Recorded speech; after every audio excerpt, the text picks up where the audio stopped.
গাজায় ইসরায়েলি নারকীয় আগ্রাসন আরও ভয়াবহ রূপ নিয়েছে। ২৪ ঘন্টায় নিহত হয়েছেন ১২৩ জন ফিলিস্তিনি। এই অবস্থায় যুদ্ধবিরতির আলোচনা করতে মিশরে গেছেন হামাসের প্রতিনিধি দল। এদিকে ইসরায়েলের হাইফা বন্দরে ড্রোন হামলার দাবি করেছে ইয়েমেনের হুথি বিদ্রোহীরা। এমন পরিস্থিতিতে গাজা যুদ্ধের আঁচ থেকে ইয়েমেনকে দূরে রাখার জন্য সতর্কবার্তা দিয়েছে জাতিসংঘ।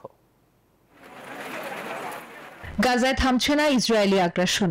একদিকে যেমন বাড়ছে লাশের সারি, তেমনি উপত্যকা জুড়ে তীব্র হচ্ছে মানবিক বিপর্যয়। অনাহারে আর অপুষ্টিতে মৃত্যুর পাশাপাশি ত্রাণ নিতে গিয়েও প্রাণ হারাচ্ছে সাধারণ ফিলিস্তিনিরা।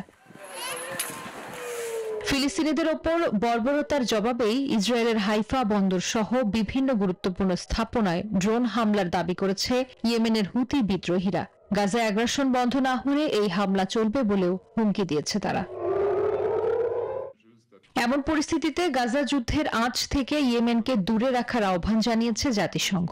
আঞ্চলিক অস্থিরতার মধ্যে ইয়েমেনকে জড়ালে শান্তি প্রক্রিয়া ব্যাহত হবে বলেও সতর্ক করেছে সংস্থাটি। Desk report, news 24।